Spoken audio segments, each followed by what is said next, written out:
Salut l'équipe, j'espère que vous allez bien. Nouvelle vidéo aujourd'hui sur le mercato du PSG. Ça bouge un peu. On va discuter, on va parler un petit peu des dossiers chauds du moment. On va parler d'Hakimi, on va parler de Sergio Ramos, Paul Pogba, Kylian Mbappé.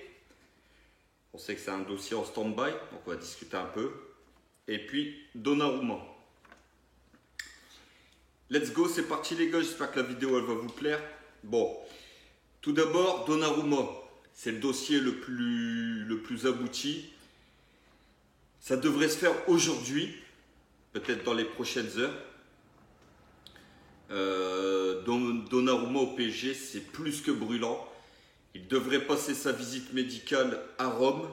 Donc, vu que l'Italie a fini sa phase de poule et est qualifiée, le staff médical parisien va pouvoir se déplacer à Rome pour passer la visite médicale de Donnarumma.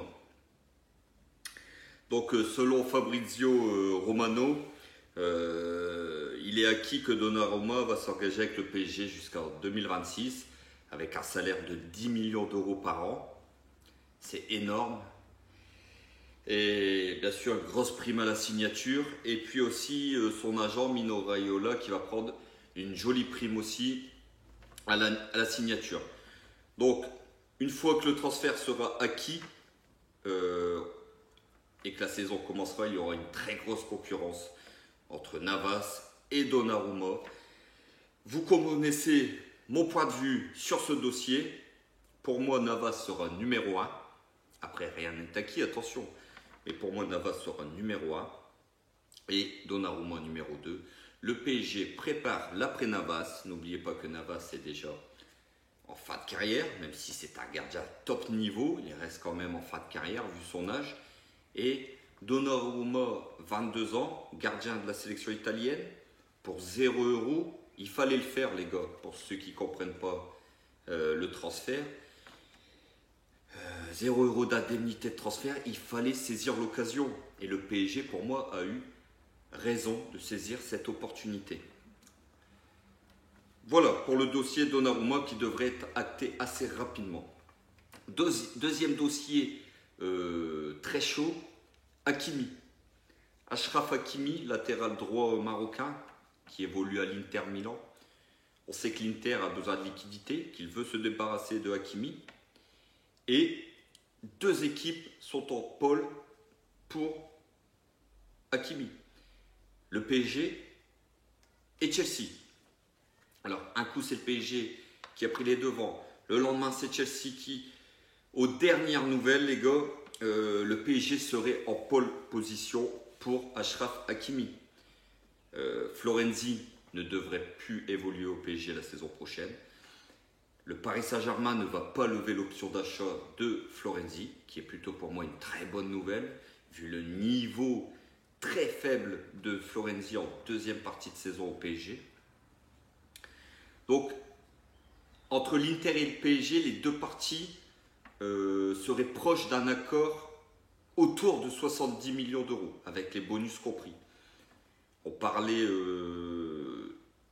il y a quelques jours de 80 millions d'euros. L'Inter aurait revu ses exigences de transfert à la baisse.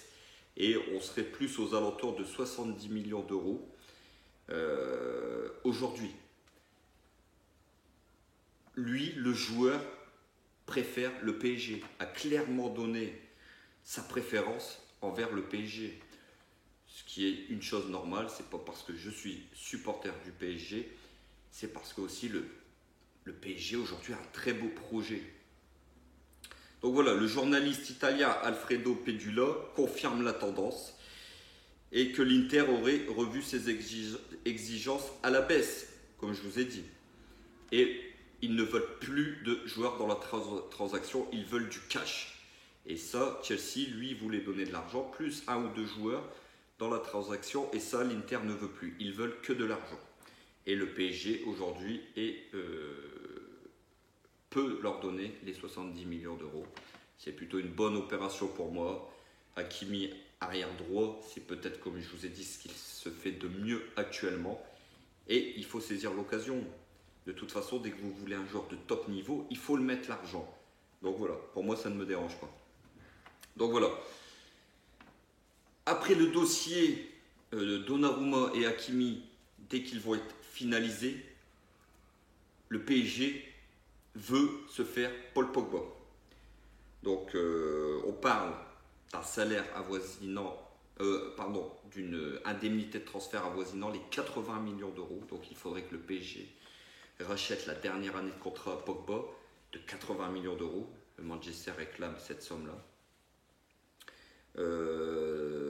Donc ça va jouer apparemment entre le PSG et la Juve.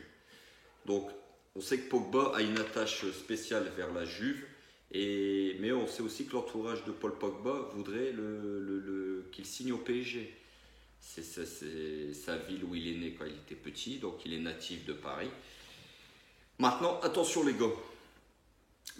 Premièrement, Manchester United lui aurait donné un contrat en or massif avec un salaire énorme sur 5 ans, je pense, si je ne dis pas de bêtises.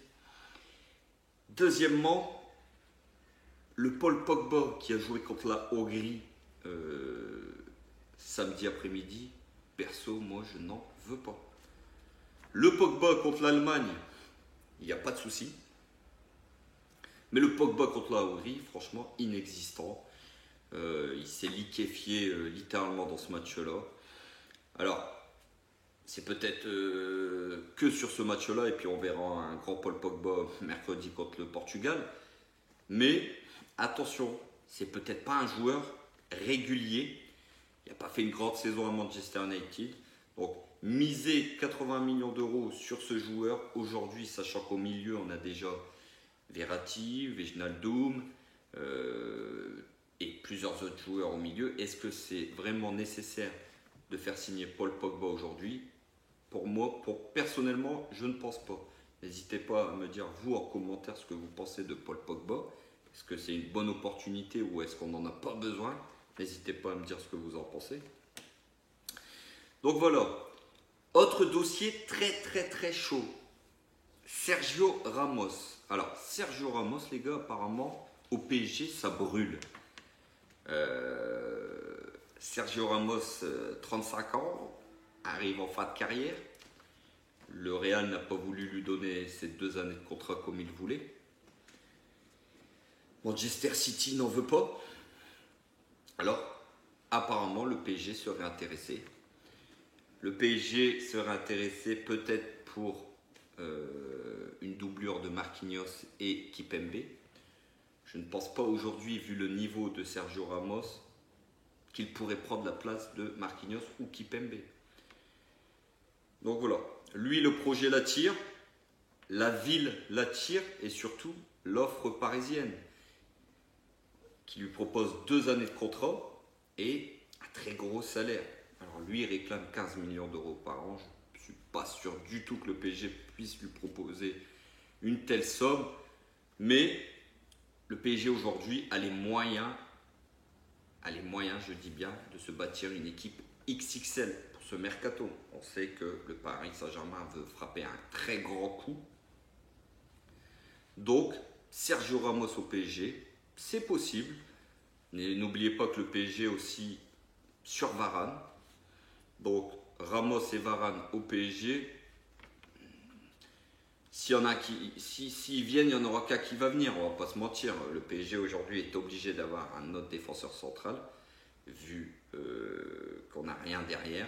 On n'a que Kipembe, Marquinhos et tous les Kehrer et compagnie. Pour moi, tout ça, c'est acheté à la poubelle. Donc, il va falloir quand même un défenseur central de complément. Maintenant, est-ce que ce sera Ramos? On ne sait pas, on verra. Dites-moi aussi en commentaire ce que vous pensez de Sergio Ramos. Est-ce que vous le voyez au PSG ou est-ce qu'on n'en veut pas? Donc voilà, Kylian Mbappé.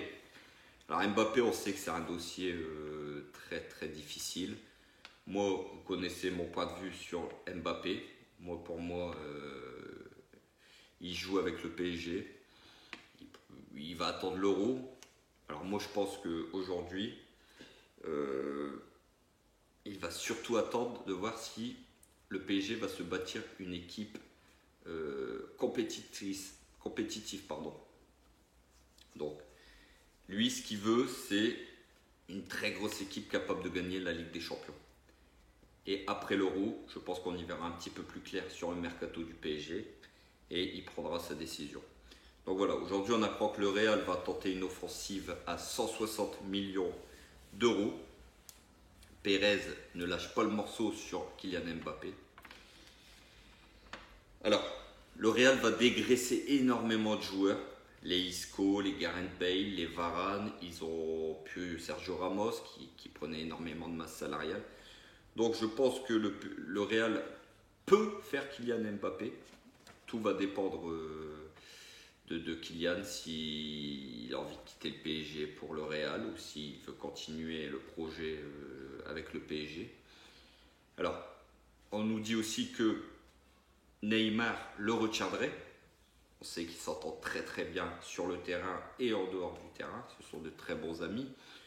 Donc Neymar ferait le forcing pour que Kylian prolonge au PSG. Donc voilà. Après, comme je vous ai dit, il va attendre que le PSG, il va attendre le mercato du PSG pour donner une décision s'il reste ou s'il ne reste pas.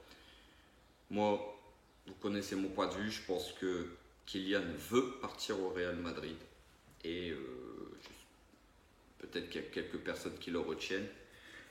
Mais comme j'ai toujours dit, le joueur qui ne veut pas continuer dans notre projet, eh ben, il se casse, il n'y a pas de souci.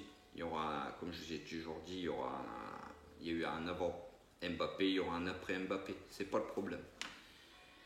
Donc voilà les gars, les dernières infos mercato sur le PSG. Ça bouge un peu. Donnarumma, ça devrait se faire dans les heures qui suivent. Aujourd'hui normalement ou peut-être demain, la visite médicale devrait être passée à Rome. Donc voilà la famille. Comme d'habitude, n'hésitez pas à vous abonner, n'hésitez pas à commenter, à partager, à liker. Et puis on se retrouve très bientôt. J'espère que la vidéo elle vous a plu, bien sûr. Prenez soin de vous. Et ici c'est Paris et Paris est magique la famille.